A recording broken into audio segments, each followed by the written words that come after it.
I pledge allegiance to the flag of the United States of America and to the republic for which it stands, one nation, under God, indivisible, with liberty and justice for all. Right. Tonight's meeting is being both video and audio taped, and if anyone else is video and or audio taping it, please let us know now. All right, we'll go to minutes.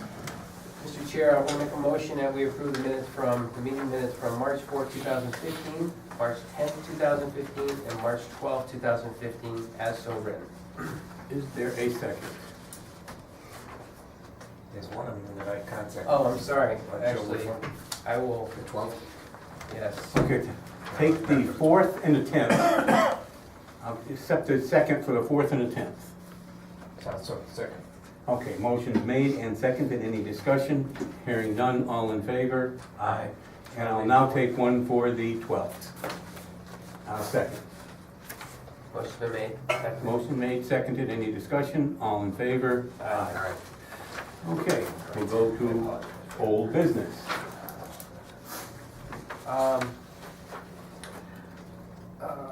Per the board's request last week, Mr. Chairman, I met with Mr. Scanlon, town planner, regarding the PPA that we had we had Kurt Malin come in last week from Housatonic Solar regarding the Spring Street Solar project, and we have the landfill project. We had Sierra Energy come in, so we've had 3 potential PPAs brought before the board starting last August and going through the fall. So I met with Bill last week.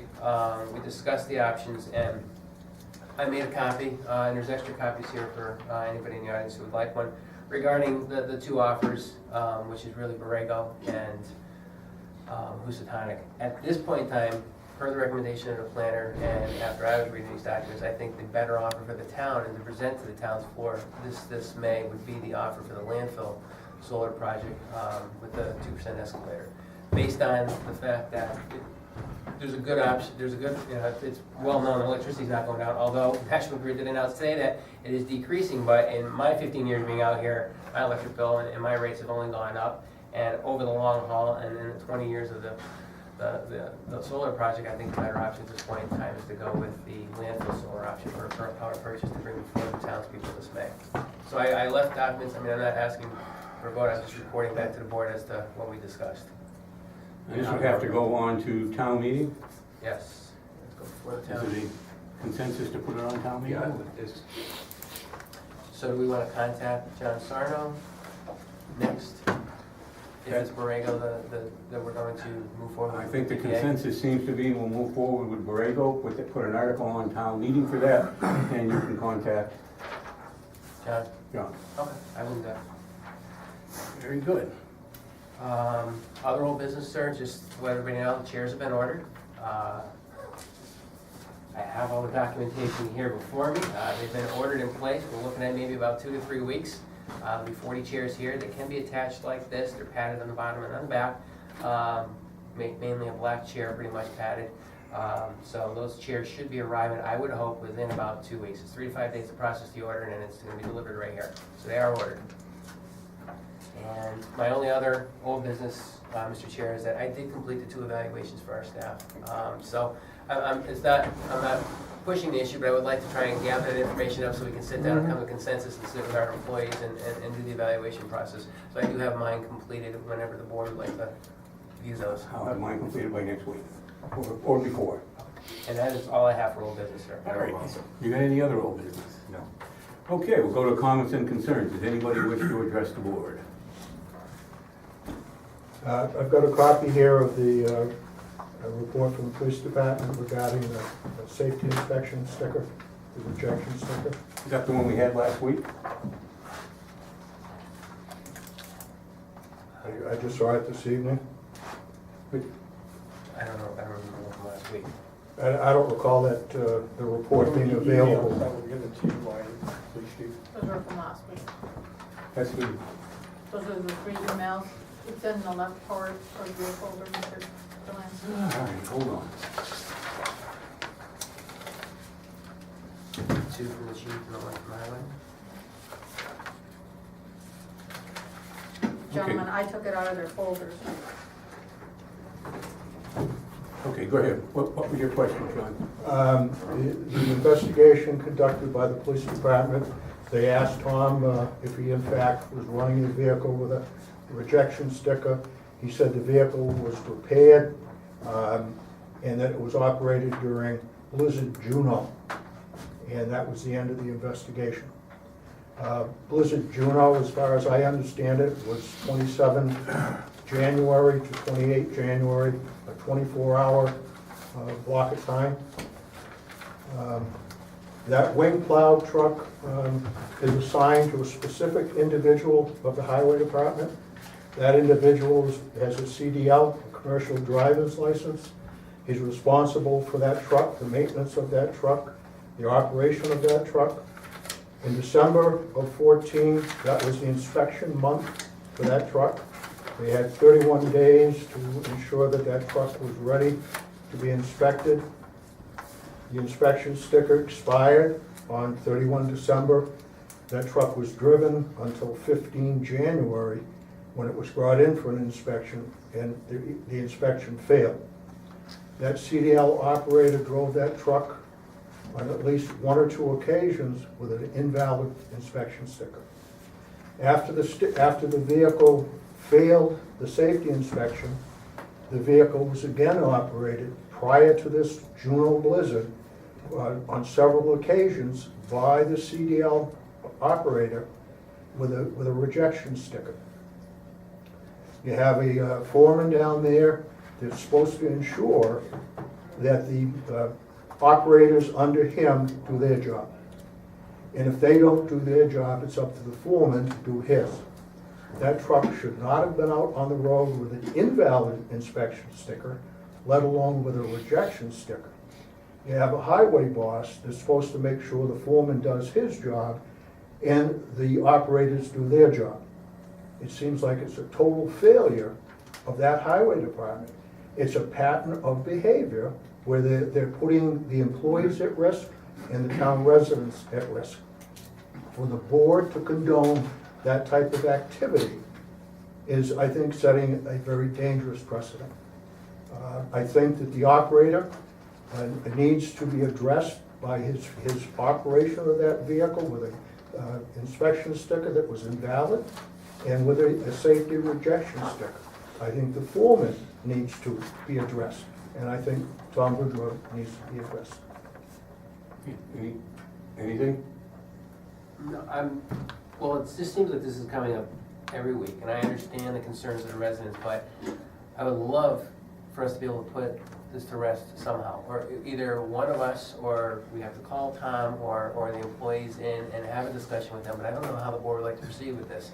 And Tom, that position, the highway surveyor position is an elected position, being new to here, I don't know if we need to have somebody go out there, sit down with them and go over this and report back, and make a decision and say, hey, you know what, maybe this wasn't done correctly, put it on file and have something on file that, so it doesn't happen again. I mean, we're not gonna change what happened, but I think we wanna make sure it doesn't happen again and have Absolutely. something documented regarding that. Mm-hmm. So I don't know if that's a request that, one of us should do that and move forward with that, or should the board bring them in? I don't know. I agree with him. I think one of us should go up there. If he would like, I'll go up and talk to Tom. I'm fine with that. I just think somebody should sit and discuss this and document If we're it. going to do that, you talk to Tom and talk to the other people involved in it. It has to be some type of minutes, not minutes, but it has to be some type of a letter come back to the board to tell us what went on. Okay. I can do that. I think the best solution to this problem is to get the parties involved together in one place at one time, so we can all hear the same story, read from the same sheet of music, and not everybody said, he said, they said, he said, she said. Get them together, let's all listen. Okay, we're gonna go down and talk to the parties involved. Yes. Get back to us, tell us what it is, and if you can't resolve it down there or come to some resolution, we will call everybody in. Okay, sorry. But we need to have minutes taken, We have to have minutes taken. so we have some documentation of the discussion. Absolutely, maybe we can have, we're gonna go down with them. Or Becky.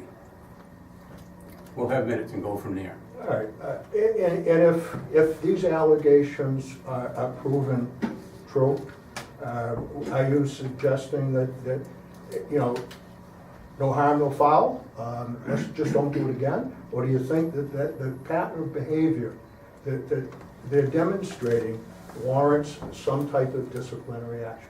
I think we will come to that after we know what, that Mr. Lavash goes down there and talks. I think that one of the problems we're gonna have, of course, is that the highway superintendent is elected, and we can put a letter of reprimand or everything else in his file. There's not much else we can do. But the foreman and that CDL operator is not elected. That's correct, but it depends on, again, was the highway department supervisor, superintendent knowledgeable about the fact that went out or not, and that's what we have to find out. How can they not be knowledgeable if there's a foreman that has the maintenance records and a guy that is assigned that truck? How can they not be aware that it's not inspected? I understand that, but the problem, the point I'm trying to make is that the ultimate responsibility for the department goes to the highway superintendent. If the highway superintendent was knowledgeable and knew that that it was a flunked or didn't have a sticker, the highway superintendent in effect is the one that would be responsible for the whole thing. He would be responsible for letting that truck leave the yard. That's the reason we want to make sure we have everything. But as a commercial driver with a CDL, it's your responsibility to make sure of safe operation of the vehicle. And if you just choose not to do that, you're in violation there. There is no doubt that Mr. Chairman, we've already decided a course of action. To keep debating this thing is gonna get nowhere. You're gonna come back to the same answers. Bob is gonna go down and look. We'll have a written report and minutes of the meeting, and we'll go from there. Any other comments and concerns? Yes, sir. What would the outcome be of your conversation with the Maya representative from the loss control office? I brought up the issue last meeting of a potential impact to the community if either of these agencies were involved in an upset that resulted in injury or property damage. We do have a letter, actually it just came in, I showed it to the board, I got it yesterday, I showed it to the board today, and basically there is some concern as far as liability goes, and that matter is also going to be discussed when Mr. Lavash goes down there. I have a copy of it here, and I'm gonna hand it to Mr. Lavash, and basically what it says is, the scenario of town-owned vehicles that failed safety inspection and received R status inspection stickers for those same vehicles being used during emergency snow events, inquired as to the exposure to the town in the event that there would be an accident wherein said vehicles were also involved. The insurance responded that the use of vehicle in such a situation is strictly a discretionary function of the town and not an insurance question, as insurance follows each vehicle. In general discussion, the concern of exposure could come into play in the event there was or is an accident involving said vehicle, and an investigation reveals that there was knowledge of the safety fault defect. Again, the insurance could not comment or speak to exposure. It is not so much as an insurance matter, but rather the town's discretionary decision to operate the vehicle. And we will find out more than that. And somebody already knew the answer to that, because when we made that call, somebody from the town already made the call and asked the same question and received the same answer. So what would the short answer to my question be? Would the insurance company protect the community, or does the community stand naked for protection? That's what we got, Jimmy. I can't speak for them. That's the answer we got when we were told. They said it was a discretionary function as to whether it was used or not by the town. And that, could there be insurance? Could there be an insurance liability? The answer, from what I can take and read, would be yes. But again, we're gonna look into it. So would we be protected? I'm still not clear on the understanding of that. Would we be protected in the event of an accident? The insurance follows the vehicle, is what she said. Like I said, that came in yesterday. I have not talked to the insurance company myself. That was through the insurance company, contacted by a member of the town of Warren. We will find more information out, but that's the answer I have now. With respect to my question concerning the plowing of snow across public ways by private operators and property owners, do we have any information available on the amount of citations that were issued?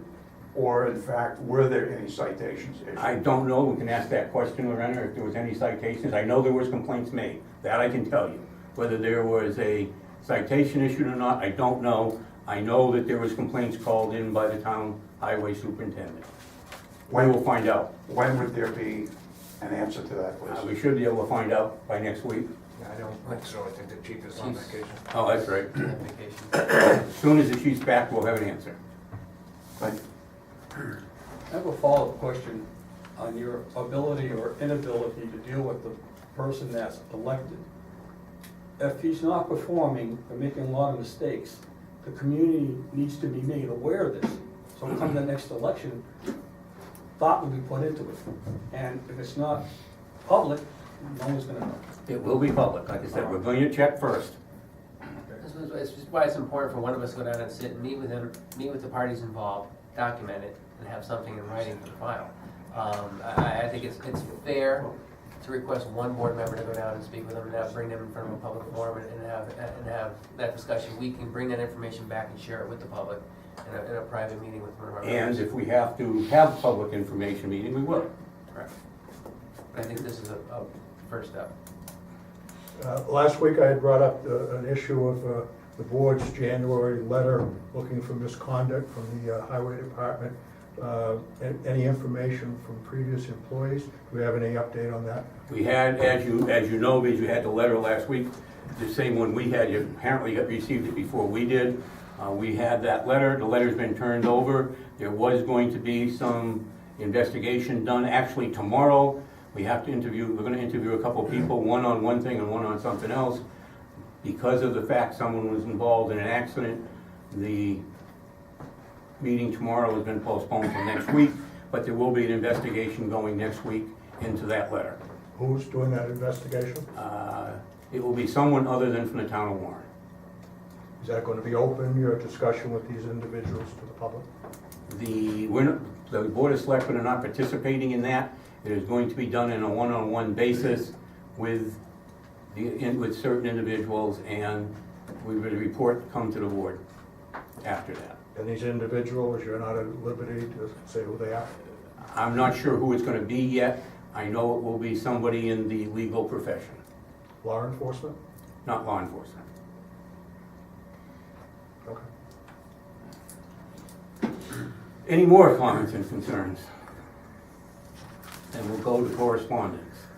Okay, Mr. Chair, I have a letter from Chris Mendrick serving his resignation from the town of Warren Highway Department. He has provided a 3-week notice and is grateful for the opportunity to work in his hometown. He would like to thank the Board of Selectmen and the Highway Surveyor to know that all of his duties will be performed and finished prior to his leaving. Excuse me.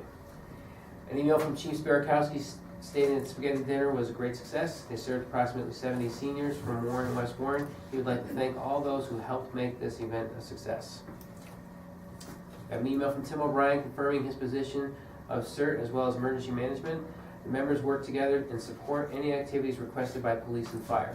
Before we go any further in that, we said we would make a decision this week pertaining to if we're going to put the extra $1,000 on the town meeting for his request, and also about the $250 stipend for 2 people. What's the board want to do with that? You want to put it on the meeting and let the people I'm decide? sorry, was it 500 or 500? Was it $250 stipends? $250, for a total of 500. Wasn't it 500? Yes. The total request was for $1,000, Was so it it's $500 to raise the expense line. Right. And 2 individual stipends at Okay. $250 apiece. All right, so it would be, it would be that. Do we want to put it on a intent article for town meeting? I would try and get West Brookfield involved in, they're not participating in any. I So agree. if we're gonna go up to 5,000, I'd like to see Find out West Brookfield come in with 2,000. All right, well, why don't we put the intent article on and meantime contact West Brookfield and see what they're doing on both of those, Lorena? Mr. Delanski, Yes. what is the protocol for this in other towns? Is this a new This- phenomenon This that's is happening? brand new.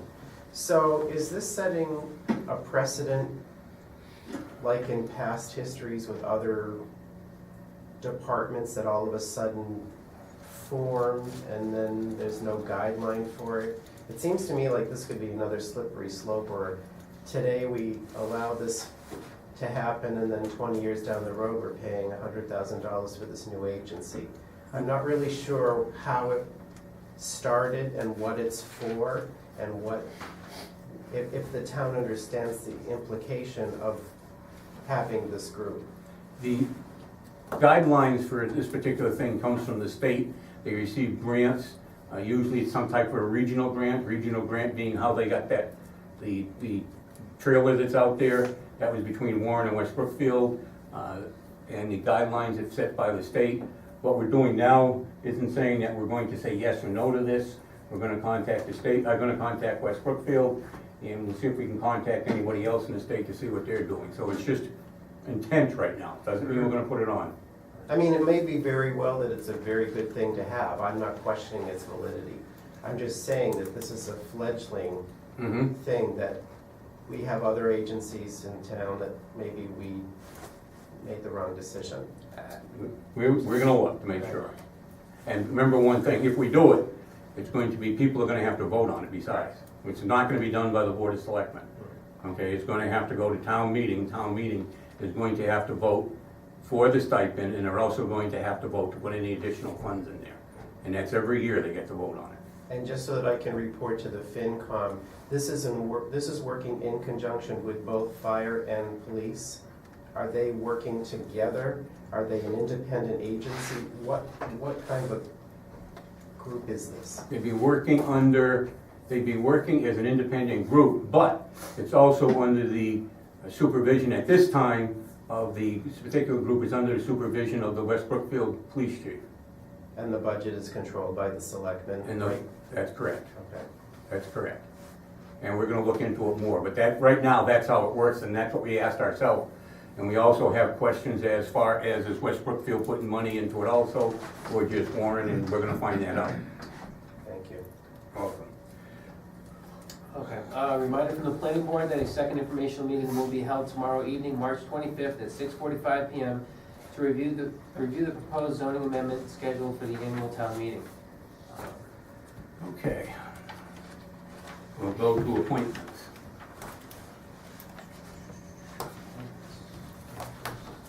Right in front of you. Oh, it slips, I'm sorry. My fault. So, Mr. Chairman, I will make a recommendation that we appoint to the local emergency planning committee for an indefinite term, Mr. Robert Lavash Sr. I'll second it. Any questions? All in favor? Aye. Abstentions? Thank you. And Mr. Chairman, I will make a recommendation that we appoint the Regional Highway Equipment Sharing Co-op, Mr. Robert Lavash Sr., for an indefinite term also. And I will second that. Any discussion? All in favor? Aye. And abstention, one. In case you're wondering what those two appointments are for, there's a regional planning committee that we're sharing people and equipment, and one town buying some equipment and the other towns around being able to use it, or if we're short a person, we need a person, we can go to another town like West Brookfield or Brookfield, whatever it may be, and have that person work for us under our highway superintendent or whatever for a while, and they can reciprocate in kind at the end of the year or whenever it may be. If we may owe them money or they may owe us money, then it's taken care of.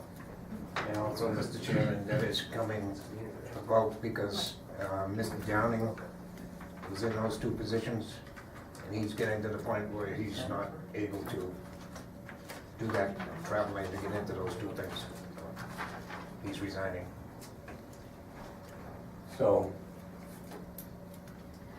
Excuse me. that's what that's all about. Are there funds set aside in our budget for that? How do we appropriate money for that if, like, at the end of the year, we borrowed an ambulance and we owe $50,000? Well, we wouldn't do that much, but if you were, it would be available out of the salary account or what expense account from the highway or from any other department, and it's legal. So whichever department is using the Yes. equipment, That's correct. they have to budget it into their It expense. would have to be line. budgeted into their expense, and they would have to pay the salaries and/or if we had to rent something, that would have to come out of their expense account. And this has actually been going on for a couple of years, and Is there a ceiling on that so that it gets to a point where it has to go to vote? there's no ceiling as long as the money is coming out of something that's already been appropriated. If it's something, if we don't have the money in the line item, in the omnibus, you can't spend what you don't have, Right. in either case. And salary comes from salary, equipment comes from equipment. Treasury warrants and invoices, sir. Yes. Mr. Chairman, I'll make a motion that we approve payroll warrant number 77 in the amount of $36,661.26, and vendor warrant number 78 in the amount of $39,945.28, dated March 23rd, 2015. Now it's second. Motion's made and seconded. Any discussion? All in favor? Aye. Mr. Chair, I will make a motion that we sign the Community Assistance Program invoice from Pioneer Valley Planning Commission for FY 2014 in the amount of $7,454.21. Now it's second. Motion's made and seconded. Any discussion? Hearing none. All in favor? Aye.